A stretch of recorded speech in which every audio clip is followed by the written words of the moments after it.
दोस्तों नमस्कार, मैं संदीप कुमार आज के वीडियो में आप सबों को स्वागत करता हूं। आज का हमारा वीडियो भारत की भू आकृति से संबंधित है। यह वीडियो बहुत ही महत्वपूर्ण है और बहुत ही लंबा चैप्टर है दोस्तों। यदि ये चैप्टर यदि हमारा एक वीडियो में नहीं आ पाए तो मैं इसका पार्ट 1, पार्ट 2, पार्ट 3 इस तरह जितना संभव हो पाएगा मैं जो है देने का काम करूंगा। सिर्फ आप हमारे हौसले को बढ़ाने के लिए हमारे वीडियो को लाइक, सब्सक्राइब तथा दोस्तों को शेयर जरूर करेंगे। तो चलते हैं हम लोग। जैसा कि आप बोर्ड पर देख रहे होंगे, आज का हमारा टॉपिक भारत की भू आकृति से है। भारत की भू आकृति कहने का तात्पर्य है किसी भी स्थान की भू आकृति, उसकी संरचना, उसकी क्या चीज संरचना, उसके बाद में उसका प्रक्रिया और उसकी विकास की अवस्था पर निर्भर करती है। तो जैसा कि आप जानते हैं कि भारत की भू आकृति में संरचना, प्रक्रिया और विकास की अवस्थाएं शामिल है। उसी का परिणाम है कि हमारे भारत की भू आकृति में क्या पाई जाती है, भिन्नताएं पाई जाती हैं। हमारे भारत की भू आकृति में काफी जो है भिन्नताएं मिलती हैं, डिफरेंसेस हैं। जैसा कि आप जान रहे हैं कि उत्तर में जो है हमारा, उत्तर में जो पर्वतीय भाग है वो हमारा बड़े क्षेत्रों में फैला हुआ है। और कैसा है वो हमारा भाग जो है ये हमारा ऊबड़ खाबड़ है। ऊबड़ खाबड़ हमारा जो है पर्वतीय भाग जो है हमारा ये किधर फैला हुआ है, उत्तर की ओर। तो दूसरी ओर हम देखते हैं ये हमारा उत्तर का भाग, ये हमारा उत्तर का भाग ऊबड़ खाबड़ पर्वतीय भाग में है। तो दूसरी ओर देखते हैं कि दक्षिण का भाग जो है हमारा किस प्रकार का है, वो जो है हमारा अस्थाई रूप में है, लेकिन कैसा है, कटा फटा है। कटा फटा है कारण इसमें अपर्दन की क्रिया हुई है। अपर्दित होने के फलस्वरूप जो चट्टाने हैं वो क्या हो गए हैं, खंड में बट गए हैं, कई खंड में बट गए हैं। उसके बाद में जो है इसमें जो है कई कगारों का निर्माण हो गया है। और ये भाग जो है हमारा दक्षिण का भाग जो है क्या है, ये हमारा दक्षिण का भाग जो है ये पठारी प्रदेश है, दक्षिण का पठार के नाम से जानते हैं। और ये हमारा बीच का भाग, ये हमारा दक्षिण का पठारी भाग हो गया। और बीच का जो भाग हुआ हमारा ये उत्तर और दक्षिण के बीच का भाग जो है हमारा उत्तर का बृहत मैदान, उत्तर का विशाल मैदान के रूप में जो है हमारा ये जाना जाता है दोस्तों, जो गंगा ब्रह्मपुत्र के मैदान के नाम से जाना जाता है। इस पर हम लोग जो है चर्चा करेंगे। फिर अब हम देखते हैं कि भारत की भू आकृति को, क्योंकि हमारे भारत के भू आकृति में क्या है, समानताएं नहीं है, असमानताएं हैं, भिन्नताएं हैं। फलस्वरूप क्या है कि इसे जो है कई भागों में बांटा गया है। तो भारत के भू आकृतिक प्रदेश को हम कई भागों में बांटते हैं। तो मुख्य रूप से मैं आपको भारत के भू आकृतिक प्रदेशों को 6 भागों में बांट करके बतलाने का काम करने जा रहा हूं दोस्तों। तो नंबर 1 जो है हमारा क्या है कि उत्तर, नंबर 1 हमारा उत्तर और उत्तर पूर्वी पर्वतमाला, नंबर 1 हो गया। नंबर 2 हमारा उत्तरी भारत का विशाल मैदान, उत्तरी भारत का विशाल मैदान। तीसरा हमारा हो गया प्रायद्वीपीय पठार, प्रायद्वीपीय पठार। चौथा हमारा क्या है? चौथा हमारा जो है भारतीय मरुस्थल। चौथा हमारा क्या हो गया? भारतीय मरुस्थल। पांचवा हमारा तटीय भाग, तटीय भाग। और छठा जो है हमारा ये जो है द्वीप समूह में बटा हुआ है। इस प्रकार से हमने देखा कि उत्तर और उत्तरी पूर्वी पर्वतमाला, उत्तरी भारत का विशाल मैदान, प्रायद्वीपीय पठार, भारतीय मरुस्थल, तटीय भाग और छठा हमने जो देखा वो हमारा था द्वीप समूह। इस पर जो है हम लोग देखते हैं तो उत्तर पूर्वी पर्वतमाला का ये जो है हमारा भाग है दोस्तों, जो हमारा जो है यहां से फैलाव है पूरा उत्तर से लेकर के पूर्व में। और उत्तरी भारत का मैदान जो है हमने बतलाया कि उत्तर का पर्वतीय भाग और दक्षिण के पठार के बीच में जो है हमारा ये विशाल समतल मैदान है। उसके बाद प्रायद्वीपीय पठार जो है हमने देखा, प्रायद्वीपीय पठार का ये भाग हुआ। फिर भारतीय मरुस्थल, ये हमारा भारतीय मरुस्थल का भाग हुआ जो राजस्थान का एरिया में हमारा है। उसके बाद में जो है तटीय भाग, तो ये हमारा जो है पूर्वी तटीय भाग और ये पश्चिमी तटीय भाग है। और द्वीप समूह, जो कुछ द्वीप समूह हम अंडमान निकोबार द्वीप में देखेंगे और जो है हम जो है लक्षद्वीप और दमन द्वीप आदि में जो है हम देखेंगे। इस पर विस्तृत रूप से चर्चा करेंगे दोस्तों। अब जो है हमारा ये, इस पर देखने से पहले हम यह बतला देना चाहते हैं आप लोगों को कि भारत का संपूर्ण क्षेत्रफल का विस्तार भू आकृतिक दृष्टि से कैसे कैसे है। तो यहां देखते हैं इसका हमारा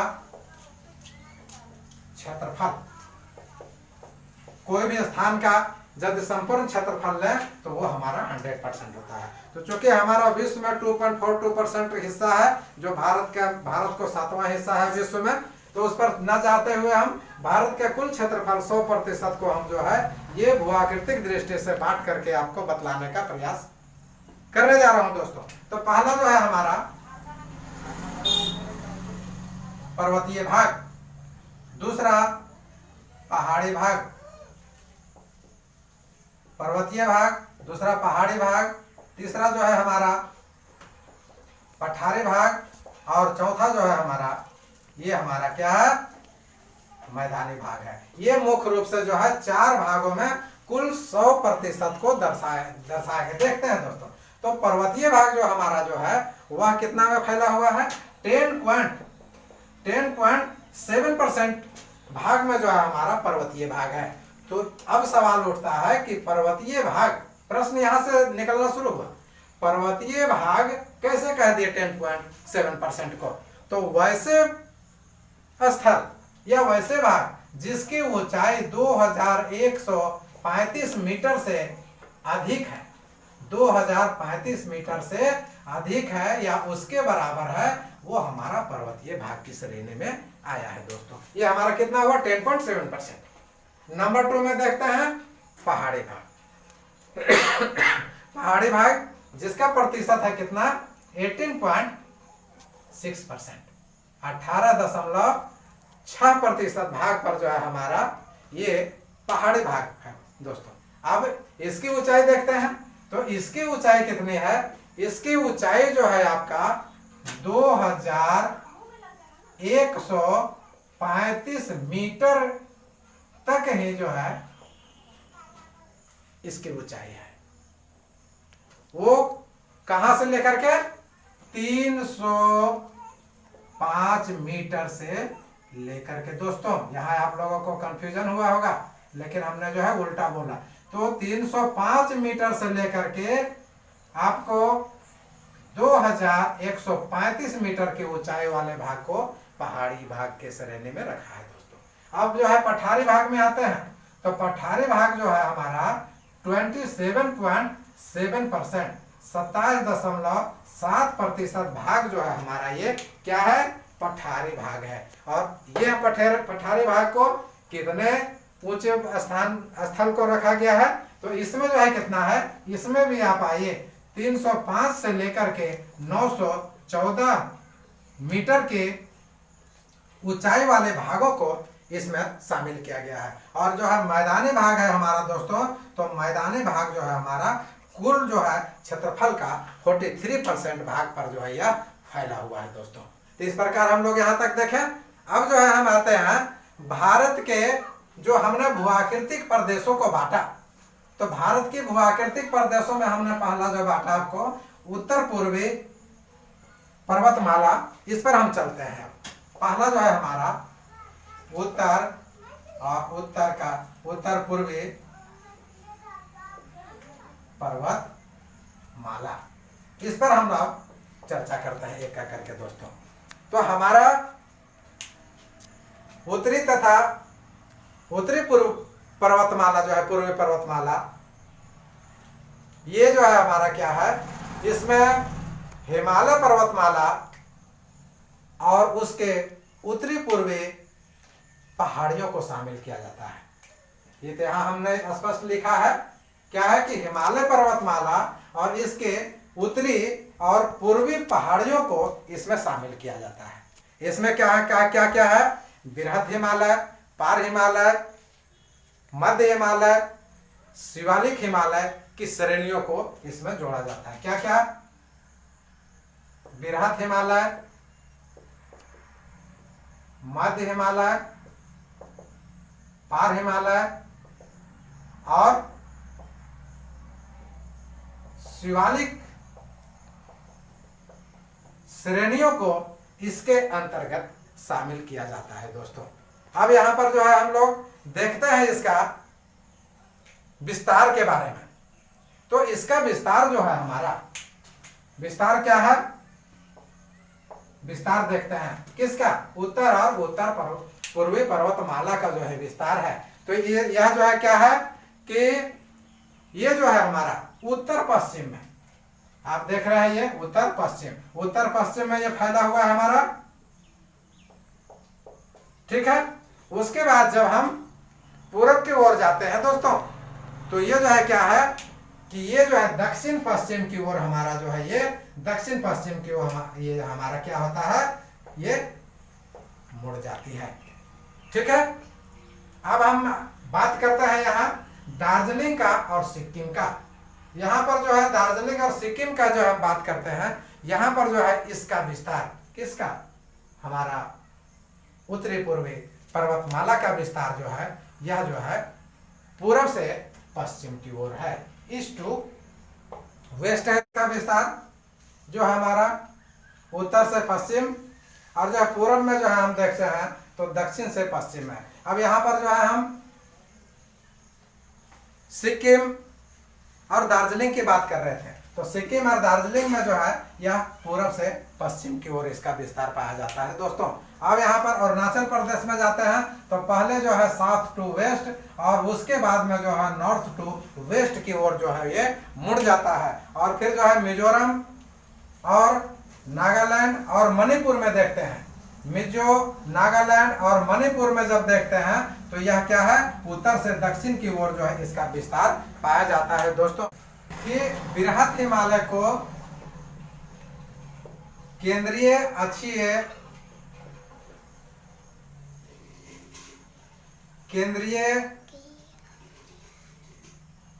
अक्षीय श्रेणी के नाम से जाना जाता है दोस्तों, ठीक है। इसका विस्तार जो है हमारा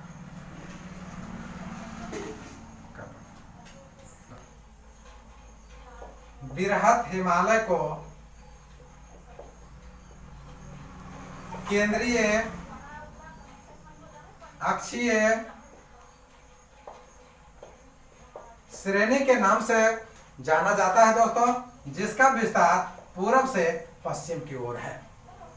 अब पर्वतमाला का विस्तार को हम देखते हैं, तो पर्वतमाला का विस्तार जो है, जिसकी लंबाई यहां देखते हैं आपको, लंबाई जो है इसकी लंबाई 2400 किलोमीटर पाई जाती है। और यदि चौड़ाई की बात करें तो इसकी चौड़ाई जो है 160 किलोमीटर से लेकर के 400 किलोमीटर तक पाया जाता है। और पूरा जो है इसका कुल क्षेत्रफल हम देखें तो 5 लाख वर्ग किलोमीटर में इसका विस्तार है। और यह जो हमारा बृहत हिमालय है ये किस प्रकार से है, हमारा बृहत हिमालय जो है हमारा बिल्कुल जो है आर्च के समान, आर्च नुमा या धनुषाकार है दोस्तों, धनुषाकार या आप कह सकते हैं चापाकार है।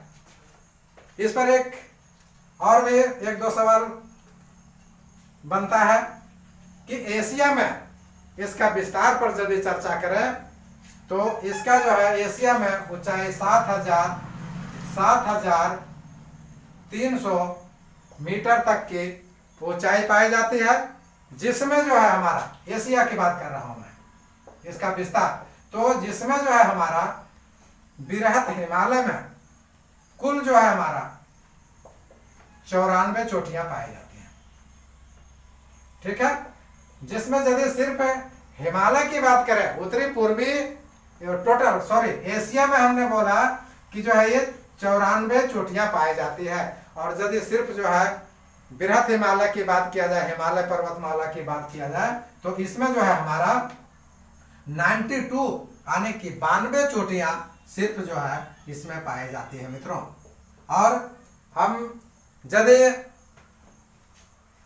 हिमालय पर्वतमाला के या उत्तरी पूर्वी पर्वतमाला, बृहत पर्वतमाला के बारे में बात करें तो यह जो है भारत को कई रूप में सुरक्षा प्रदान कराता है। इसमें जो है सुरक्षा की दृष्टि से, संस्कृति की दृष्टि से, जलवायु के दृष्टि से अपने आप में महत्वपूर्ण स्थान रखता है, जो एक दूसरे को जो है ये अलग भी करता है। ये हमारे देश के लिए अन्य देशों से चारदीवारी का भी काम करता है।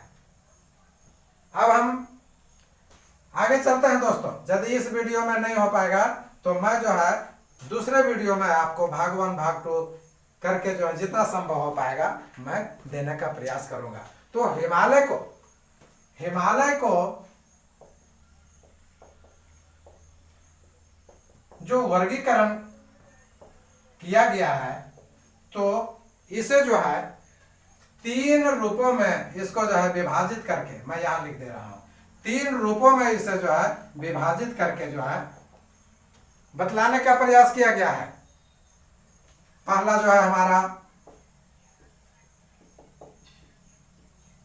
भौगोलिक वर्गीकरण के आधार पर इसे बतलाया गया है।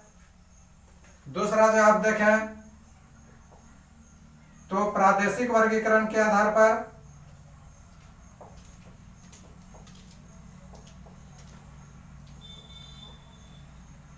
प्रादेशिक वर्गीकरण के आधार पर, और तीसरा यदि हम देखें दोस्तों तो भूवैज्ञानिक आधार पर,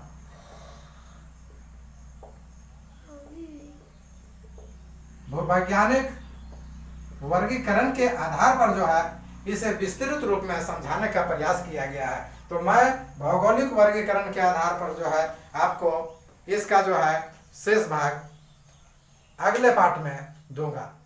बहुत बहुत धन्यवाद।